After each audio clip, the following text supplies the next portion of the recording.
Que la paix soit sur vous toutes et tous. Nous nous retrouvons ces derniers moments du mois de Ramadan pour un message d'éveil spirituel. Dieu veut éveiller nos cœurs et nos consciences pour être présents à lui. Essayons de méditer ce verset et ce signe divin qui descend sur les compagnons du messager de la paix 13 ans après la révélation, après 13 ans d'abnégation, 13 ans de sacrifice, 13 ans de dons de soi et de tous leurs biens, arrivés à Médine. Après quelques temps, l'amour du bas monde a commencé à pénétrer les cœurs. La subsistance et le confort matériel a fait que les compagnons ont eu une baisse de foi. Et là descend un verset pour réveiller chacun et chacune de ceux qui recherchent l'amour de Dieu. Et c'est une éducation divine pour chacun et chacune d'entre nous pour que la flamme de l'amour se réveille et s'allume dans les cœurs pour rester intense et ne pas baisser. Que nous dit Dieu? Alam ya'ni lilladhina amanu an takhsha'a qulubuhum li dhikrillah. N'est-il pas venu le moment pour ceux qui ont la foi, pour ceux qui portent la foi, que leur cœur se tranquillise à la mention de Dieu et qu'ils ne soient pas comme les peuples passés. Leurs cœurs sont devenus durs. Ils ont trouvé le temps long. Leurs cœurs sont devenus durs. Mon frère et ma sœur, très simplement, ce genre de verset est là pour nous éveiller, pour nous poser une question essentielle durant ces derniers moments de mois de Ramadan. Qui suis-je auprès de Dieu? Qui suis-je dans la proximité de Dieu? Quel est le sens de mon adoration? Suis-je éloigné de Dieu ou suis-je rapproché de Dieu? Et ça, chacun et chacune d'entre nous doit profiter de ces nuits pour se retrouver avec lui-même et pour se questionner sincèrement dans son être le plus intime, dans sa profondeur. Où va ma vie? Quelle est la finalité de ma vie? Comment vais-je être présenté à Dieu? Si maintenant l'ange de la mort arrivait et me disait « Oh Mohammed, c'est l'heure de partir. Dans quel état je partirai ?» Et ce verset-là a fait couler les larmes de notre très cher Abu Bakr, que Dieu l'agrée. Ce verset a fait couler les larmes des compagnons, parmi eux Abdullah ibn Omar, que Dieu l'agrée. Lorsqu'on lisait ce verset devant lui, il pleurait à chaudes larmes, au point d'être submergé par les larmes et par les pleurs. Pourquoi? Parce que ce verset est une réprimande pour nous dire il ne faut pas baisser la garde.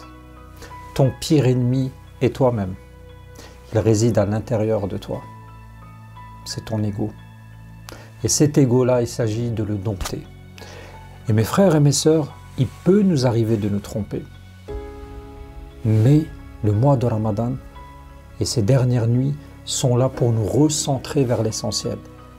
Et si nous avons commis des erreurs, il faut recentrer le tir et se concentrer vers l'essentiel pour ce qu'il reste de notre vie.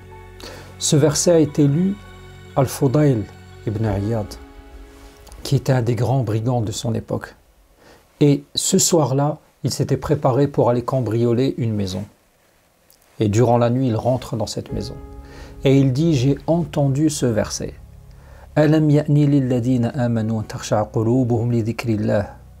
N'est-il pas venu le moment pour ceux qui portent la foi que leur cœur se tranquillise, que leur cœur s'apaise, que leur cœur se recueille à la mention de Dieu?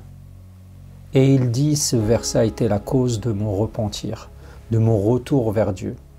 Et il est devenu ce grand sage qui est Fudayl ibn Iyad. Malik ibn Dinar lui aussi. Revenons à son histoire. Et il a été guidé avec ce verset. Durant la nuit, dans son songe, il voit sa fille qu'il a perdue, qui lui récite ce verset, qui lui dit « Mais mon papa, n'est-il pas venu le moment pour toi de te réveiller, de revenir à Dieu ?» Et il dit « Je me suis réveillé le matin, j'ai fait mes grandes ablutions et je suis revenu à Dieu. » Mon frère et ma sœur, ce bas monde peut nous mentir. La vie peut nous mentir. Notre routine quotidienne peut nous mentir. Et écoutons ensemble cet enseignement de ce sage qui va donner des paroles de lumière à un homme qui vient demander à ce sage et qui lui dit, tu sais, Dieu dit que quand on commet un péché, il nous châtie, il nous punit. Mais moi j'ai commis une quantité de péchés et je n'ai aucune punition, au contraire, j'évolue dans ma vie. Ce sage va lui répondre et lui dire des paroles de lumière. Écoute mon fils, peut-être que Dieu t'a châtié et tu es inconscient de ce châtiment.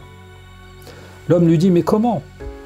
Il lui dit, écoute bien mon fils, Dieu ne t'a-t-il pas privé de cet entretien intime qu'on appelle munajat, de la saveur, vous savez, quand vous entretenez avec Dieu et que vous êtes en état de prosternation avec Dieu et que vous sentez que vous êtes proche, que vous lui parlez de la bouche à l'oreille, du cœur au cœur. Dieu ne t'a-t-il pas privé de cette saveur-là, cette saveur sucrée, mielleuse, cette saveur chaleureuse? C'est la première question et le premier indicateur. Mon fils, les mois et les jours ne passent-ils pas sans que tu aies lu la parole divine, le Coran, cette lettre que Dieu t'a adressée? Les longues nuits ne passent-elles pas sans que Dieu t'ait permis de te prosterner pour lui, de dialoguer avec lui, de lui demander ce dont tu as besoin et de lui présenter tous tes problèmes, tous tes soucis que tu rencontres durant ta journée? Dieu t'a privé de ça. Dieu n'a-t-il pas retenu ta langue pour goûter à la saveur de sa mention? Il a retenu ta langue. Une autre question aussi. Dieu ne t'a-t-il pas fait aimer l'argent, l'amour des créatures, d'être reconnu auprès des créatures? Mon fils, lui dit ce sage, mon fils, Dieu ne t'a-t-il pas rendu les actes d'adoration, tout ce que Dieu aime d'actes d'adoration, lourd pour ton cœur? C'est lourd pour toi de dire La ilaha illallah. C'est dur pour toi de prier, c'est dur pour toi de te lever la nuit, c'est dur pour toi d'ouvrir le Coran, de le lire. Ne t'a-t-il pas rendu cette lourdeur dans ton cœur? Une autre question, mon fils, lui dit ce sage. Dieu ne t'a-t-il pas facilité la médisance, la calomnie, le mensonge? C'est facile pour toi de parler sur les gens. C'est facile pour toi de mentir sur les gens. C'est facile pour toi de calomnier les gens. Aussi, Dieu ne t'a-t-il pas fait oublier la vie dernière? Qu'un jour tu vas mourir, tu vas te retrouver dans une tombe, tu vas rencontrer un ange de la mort. Et il a fait de ce bas monde ton plus grand souci. C'est ce bas monde-là. Mes frères et mes sœurs, ces enseignements de ce sage se terminent par cette phrase. Il lui dit, mon fils, tout ceci représente le châtiment divin. Il t'a privé de sa proximité et de son amour. Tout ceci représente le châtiment divin et tu es inconscient de cela. Mes frères et mes sœurs, je me pose ces questions. Où en suis-je par rapport au Coran? Où en suis-je par rapport à la mention de Dieu? Oui, je peux travailler, je peux mener des projets, je peux avoir un plan de vie. Mais tout ceci est au service de mon projet essentiel. C'est celui de mon retour à Dieu. Tout ceci travaille pour un objectif unique, qui est comment je serai avec Dieu lorsque je serai présenté à lui. Mes frères et mes sœurs, les derniers instants de nos vies sont importants. Nous ne savons pas quand est-ce que nous allons retourner à Dieu, aujourd'hui ou demain. Mais une certitude, c'est que nous allons retourner à Dieu. Mais dans quel état nous allons retourner à Dieu? Que cette vie ne nous mente pas, que notre état ne nous mente pas, et que l'illusion dans laquelle nous pouvons vivre des fois ne nous mente pas. Si tu as la possibilité de prier, sache que d'autres personnes prient plus que toi. Et pose-toi cette question qui est une sagesse de notre grand sage Ibn Atallah Sakandari qui dit « Maqamuka haythu aqamak » Si tu veux connaître ta place auprès de Dieu, vois ce à quoi il t'emploie. Ton temps, tu le passes à quoi? Toi-même, tu peux répondre à la question. Ta proximité avec Dieu, ta place auprès de Dieu, c'est quoi ta mission dans la vie?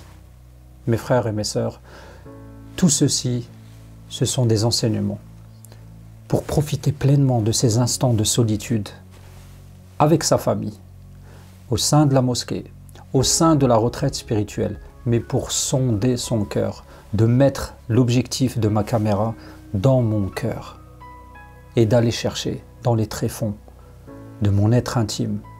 Où en suis-je avec Dieu? Nous demandons à Dieu que ces derniers instants de mois de Ramadan soient pour nous un moment pour nous propulser vers la présence divine et qu'il nous comble de ses bienfaits et qu'il nous inonde de sa lumière, de son amour jusqu'à la fin de notre vie, aux derniers instants et à notre dernier souffle. Que la paix vous accompagne toutes et tous.